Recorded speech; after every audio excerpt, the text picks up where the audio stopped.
आयुष्यात जाणारं प्रत्येक दिवस, प्रत्येक वर्ष हे खूप सारे अनुभव, आठवणी आणि काही महत्त्वाचे क्षण देऊन जात असतात. तसंच या वर्षाचा हा शेवटचा दिवस खूप काही देऊन जातो असं नाही म्हणणार, कारण या वर्षभरात खूप सारे अनुभव मिळालेले आहेत, महत्त्वाचे क्षण मिळालेले आहेत. तर आत्ता पुढच्या वर्षासाठी स्वतःला तयार करण्यासाठी आज आम्ही आलेलो आहोत एका प्रसिद्ध अशा तीर्थक्षेत्राच्या ठिकाणी.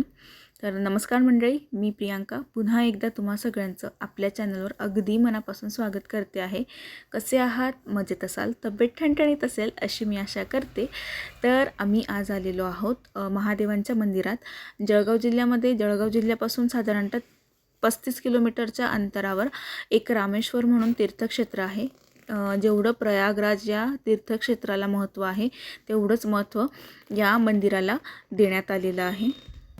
बऱ्यापैकी मंदिराचं काम होण्यात आलेलं आहे. मी या मंदिराची माहिती काढताना जे काम होतं मंदिराचं ते अपूर्ण दिसत होतं, म्हणजे कलरिंग वगैरे नव्हतं, पण आता कलरिंग वगैरे झालेलं आहे आणि अजूनही भरपूर असं बांधकाम या मंदिराचं सुरू आहे. तर येणाऱ्या काही वर्षांमध्ये नक्कीच हे बांधकाम पूर्ण होईल. मंदिराच्या आतमध्ये महादेवांची मोठी अशी पिंड आहे आणि खूप शांततेत दर्शन होतं या ठिकाणी. अजिबात गर्दी वगैरे नसते.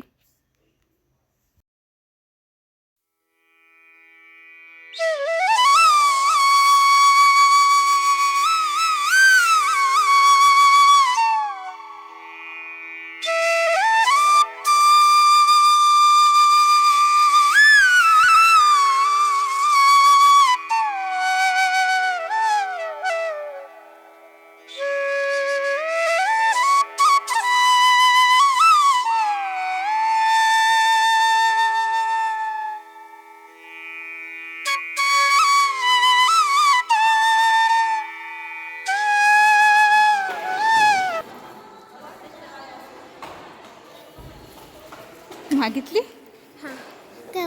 अगदी थोडक्यात माहिती बाहेर लावलेली आहे. मंदिराच्या बाहेर रामेश्वर तालुका जळगाव येथील हे प्राचीन रामायणातील शिवमंदिर तापी, गिरणा, वंजनी या 3 नद्यांच्या संगमावर वसलेले आहे.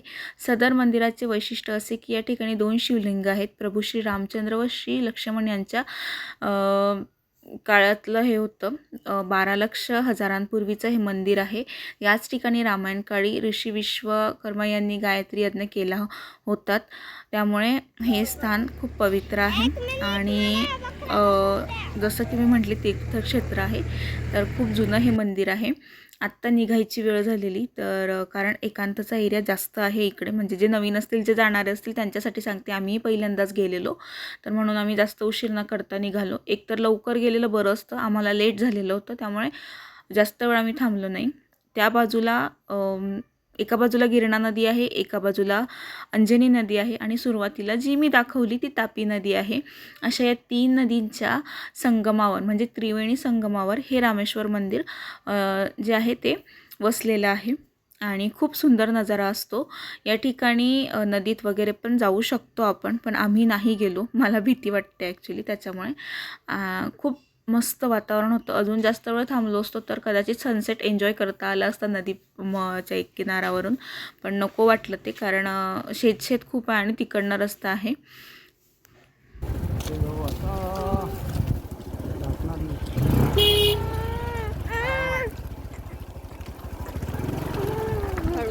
जाताना अशा खूप साऱ्या शेळ्या मेंढ्या लागल्या आम्हाला. आधी मी दाखवलं, पण हे सगळं बघितल्यानंतर ना मला एक गाणं आठवतं जे सध्या काही दिवसांपूर्वी खूप ट्रेंडमध्ये होतं.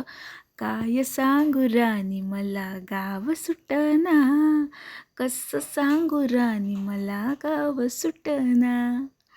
तिथून निघाल्यानंतर जळगावमध्ये पोचत आम्हाला भरपूर वेळ झाला होता.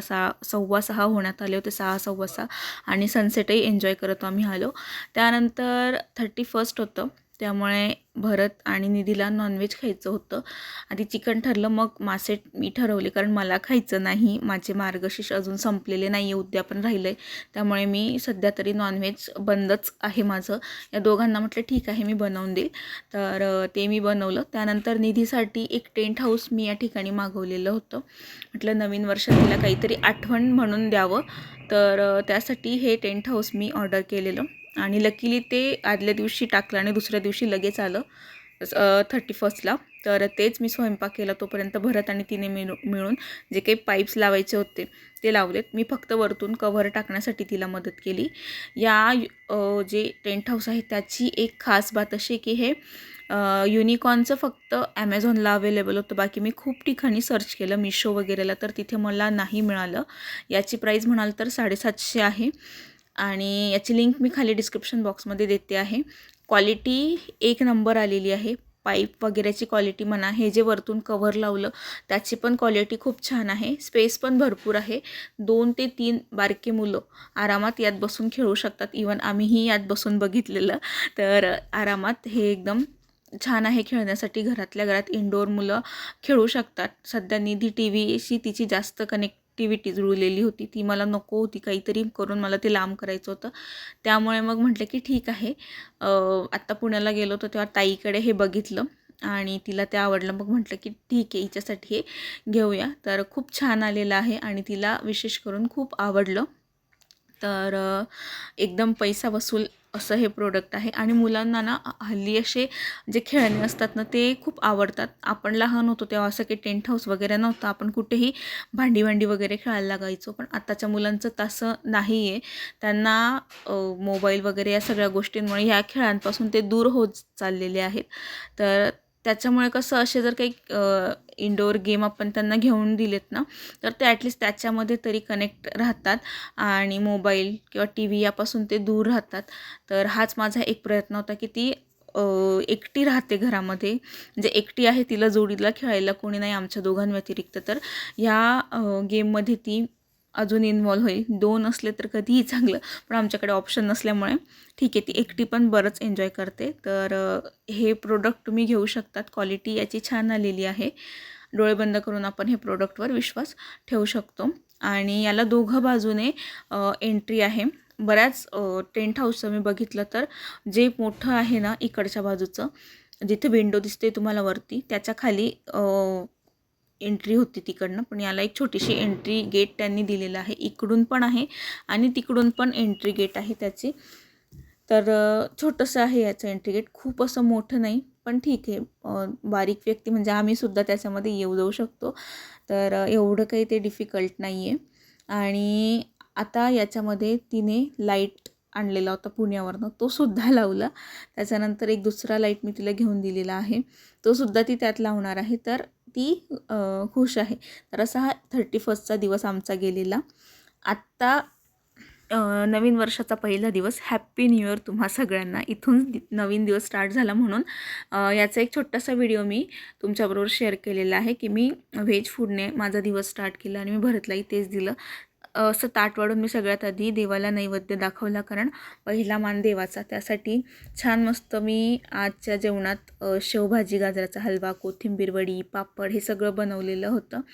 ते सगळं झाल्यानंतर दुपारी निधीचं चाललं होतं की माझ्याबरोबर टेंट हाऊसमध्ये खेळ. आधी भरत खेळले, त्यानंतर माझा नंबर होता आणि हा एक लाईट तिने त्यामध्ये लावलेला. चला म्हटलं खेळून घेऊया, कारण आज सुट्टीचा शेवटचा दिवस. उद्यापासून रुटीन सुरू स्कूलचं. वेळ मिळणार नाही आम्हाला दोघांनाही नाही आणि तिलाही पुरेसा वेळ देता येणार नाही. त्यामुळे होईल. आम्ही दुपारी तिच्याबरोबर एन्जॉय केलो आणि त्याच्यानंतर मग मी थेट निघाले होते झाडांसाठी घ्यायला, कारण नवीन वर्षात मला एक झाड तरी लावायचं होतं. उशीर झाला ॲक्च्युली, आता म्हणजे 6:30 पावणे 7 होऊन गेले होते आणि अंधार पडलं. तर माझ्याकडे रेड गुलाब नव्हता, पिवळा आहे, पांढरा आहे. तर मला ब्लड रेड गुलाब हवा होता. तर मोठ्या मुश्किलीने तो दिसला मला तिथे. म्हटलं ठीक आहे घेऊया. अजून मला 1-2 झाडं घ्यायचे होते, पण अंधार पडल्यामुळे मला असं वाटलं की नको, अंधारात तीर सोडून फायदा नाही. उगाच पैसे पण वेस्ट होतील आणि ते झाड अजून दुसरंच निघालं किंवा मग जे हवं आहे ते नाही मिळालं तर. त्याच्यामुळे मी फक्त एकच झाड घ्यायचा विचार केला आणि नंतर मग बाकीची झाडं या ठिकाणी बघायला लागली. खूप सुंदर सुंदर रोपटे या ठिकाणी आहे. याआधी मी या नर्सरीतनं 2 रोपटे घेतलेली, पिवळा गुलाब आणि पांढरा, त्याचाही व्हिडिओ शेअर केला होता.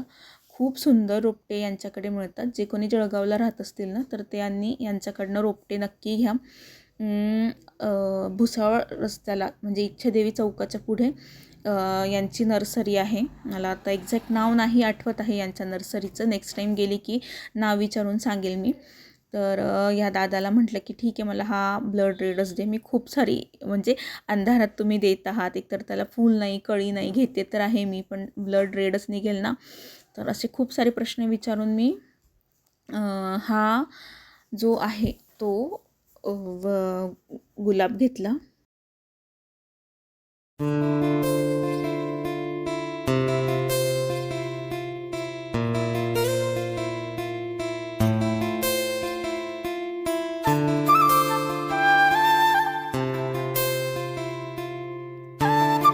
लक्ष्मी कमळ आहे ना हे एवढंच राहील का? हा एकदम हळू वाढतो ते. नाही, मग दुसऱ्या कुंडीत शिफ्ट करावं लागेल का कधीतरी? म्हणजे तुम्हाला आता ते नाही. आणि काळजी कशी घ्यायची याची? तर पाणी कमी टाकायचं, जास्त ऊन द्यायचं पाणी. इंडोर आहे की आउटडोर आहे? इंडोर. प्राइस 250 रुपये. आणि बांबू प्लांट बाउल्स आहेत 300 रुपये. याच्यात काही कमी नाही का? हे कोणते आणि ते लक्ष्मी कमळ आहे. हे पण हां वेगळं आहे. वेगळं आहे. आणि विष्णू कमळ आहे. दिसायला तर सारखेच आहे. नाही, वेगळे वेगळे. लक्ष्मी कमळ कोणतं आहे मग, हे की हे वालं? हे आणि हे दोन आहे. त्याच्यामध्ये हे पण आहे आपल्याकडे पहा, पॉपलेट. एवढं मोठं होतं का ते? हे नाही, हे वेगळे, हे वेगळे. नाही, हे छान आहे. हां. याला सनलाईट किती लागतो? नाही, गरजच नाही. गरज नाही.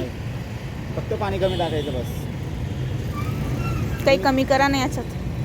250 रुपये रिजनेबल आहे. रिजनेबल रेट आहे. कमी नाही होत का? 250 झाडं घेऊन घरी आल्यानंतर एक महत्त्वाचं काम राहिलेलं होतं, ते म्हणजे लाडू बनवायचे होते. थंडीच्या दिवसात जनरली मेथीचे लाडू खाल्ले जातात, पण आमच्या घरात निधी आणि भरत या दोघांना मेथीचे लाडू अजिबात आवडत नाही. ते तोंडातसुद्धा ते लाडू घेत नाही कधी, त्याचा स्मेलही त्यांना नको असतो. म्हणून मग माझ्यासाठी तर मेथीचे लाडू आईकडनं आलेत, पण आता त्या दोघांसाठी मला असं वाटलं की काहीतरी बनवावं. तर ड्रायफ्रूट्सचे लाडू तर नेहमीच खातो, म्हणून मग मी विचार केला की उडदाच्या डाळीचे लाडू बनवावे या ठिकाणी. तर मी पावशेरच्या आसपास डाळ घेतलेली आहे आणि 2 टप्प्यात भाजून घेतली, कारण कढई छोटी होती.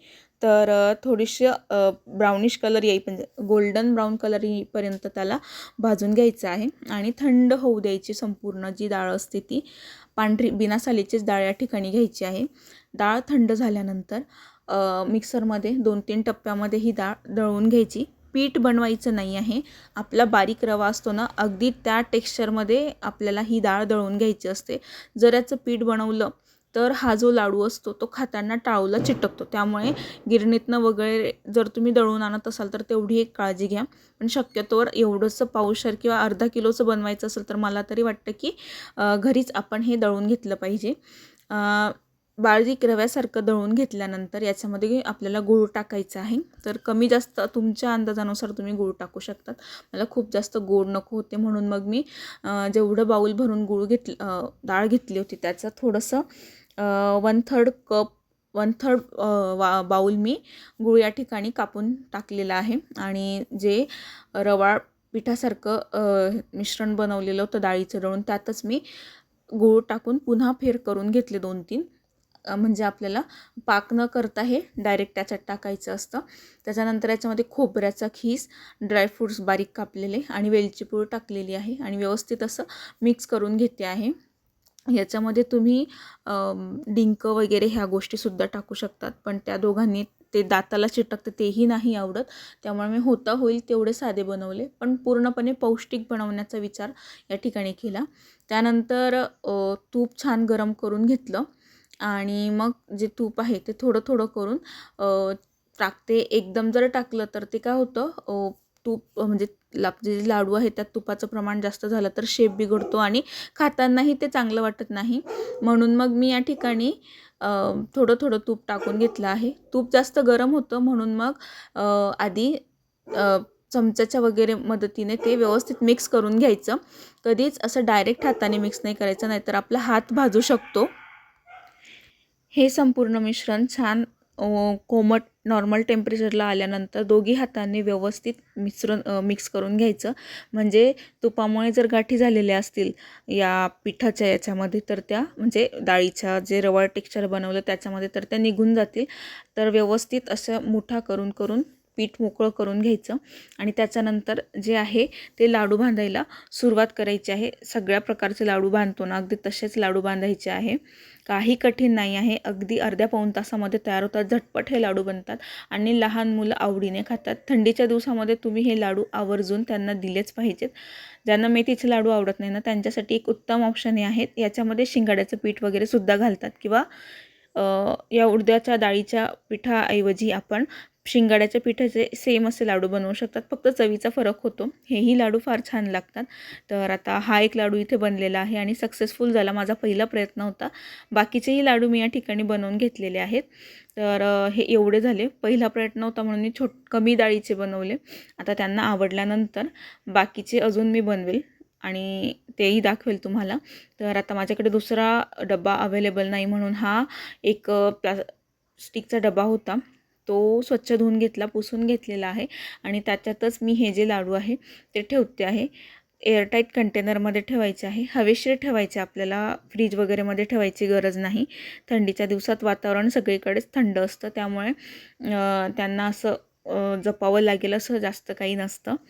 तर आजचा हा व्हिडिओ इथेच मी संपवते आहे. तुम्हाला हा व्हिडिओ कसा वाटला मला कमेंट करून सांगा आणि व्हिडिओ आवडला असेल तर व्हिडिओला लाईक, कमेंट, शेअर नक्की करा. भेटूया पुढच्या व्हिडिओमध्ये. तोपर्यंत काळजी घ्या. Bye bye.